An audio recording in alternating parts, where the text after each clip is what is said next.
ఉదయాన్నే 1:30 ప్రాంతంలోని సౌదీలో జరిగిన బస్సు ప్రమాద ఘటనలోని దాదాపు 42 మంది ఇప్పటికి మృతి చెందినట్లుగా తెలుస్తోంది. పూర్తిగా వాళ్ళందరూ గూడాను మక్కాలోని యాత్రను పూర్తి చేసుకొని మదీనాకి వెళ్తున్న తరుణంలోని బస్‌ని డీజిల్ ట్యాంకర్ ఢీకొట్టడంతోని అక్కడికక్కడే దగ్ధమైపోయి సజీవ దహనమైపోయారు దానిలో ఉన్న వాళ్ళందరూ కూడాను. మరి దీనికి సంబంధించి ఈ ఘటనలోని మొదటి నుంచి అనుకుంటూనే ఉన్నాము. హైదరాబాద్‌కి చెందిన వారు ఒకే కుటుంబానికి సంబంధించిన వ్యక్తులు 4 ట్రావెల్స్ ద్వారా వీళ్ళు వెళ్ళడం జరిగింది.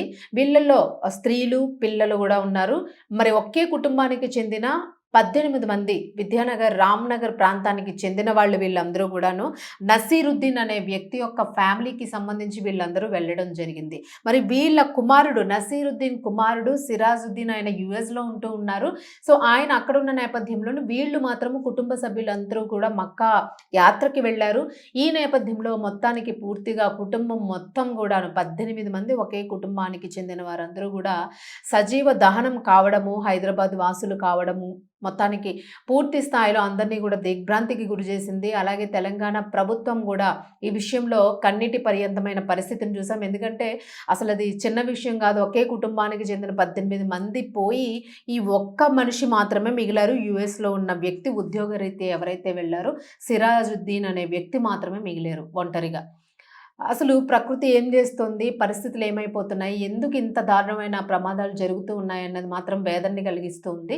మరి దీనికి సంబంధించి తెలంగాణ రాష్ట్ర ప్రభుత్వము ఒక కమిటీని వేయడం జరిగింది. ఒక మీటింగ్‌ని ఏర్పాటు చేసుకున్నారు.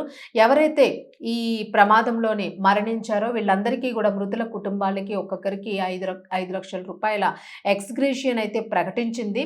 అయినప్పటికీ గూడాను వాళ్ళకి సంబంధించి ఆ ప్రభుత్వం వేరే కొన్ని నిర్ణయాలను గూడా తీసుకుంది.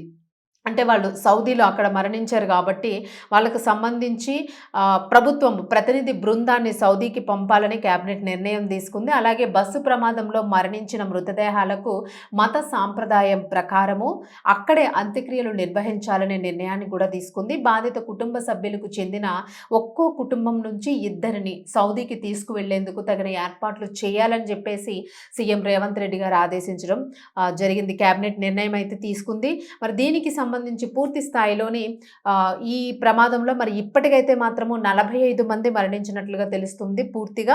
మరి వీరంతా కూడా హైదరాబాద్ వాసులు. తెలంగాణ హజ్ కమిటీ ఒక ప్రకటననైతే వెల్లడించింది. మృతుల్లో 17 మంది పురుషులున్నట్లుగా తెలిపింది.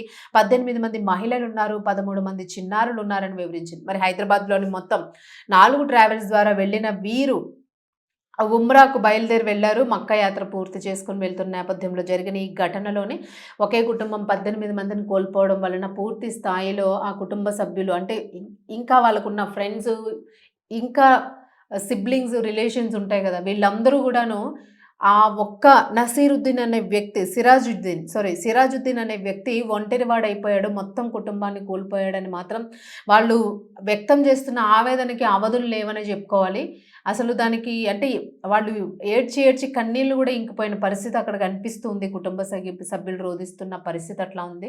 మరి ఎందుకు ఈ ప్రమాదాలు జరుగుతున్నాయి? ప్రతి ఒక్కరు కూడా దయచేసి అప్రమత్తంగా ఉండండి అని చెప్పే ప్రయత్నమే చేస్తూ ఉన్నారు. మరి దీనికి సంబంధించి ప్రభుత్వం కూడా నిర్ణయం తీసుకుంది. వాళ్ళకి ఎక్స్‌గ్రేషియన్ ప్రకటించినప్పటికీ కూడా మనుషులు లేని లోటుని మాత్రం ఎవరు తీర్చలేని పరిస్థితి కాబట్టి సదరు కుటుంబ సభ్యుడు ఎవరైతే ఉన్నారో ఆయన్ని ఓదార్చడం, అలాగే దానికి సంబంధించిన అంత్యక్రియలకు సంబంధించిన పూర్తి ఏర్పాట్లను చేసేందుకు అయితే ప్రభుత్వం పూర్తి స్థాయిలో సన్నాహాలు చేస్తూ ఉన్నట్లుగా అధికారికంగా వెల్లడించిన నేపథ్యంలో మనకి తెలుస్తుంది. మరి ప్రతి ఒక్కరు కూడా దయచేసి అప్రమత్తంగా ఉండండి ప్రయాణాలు చేసేటప్పుడు.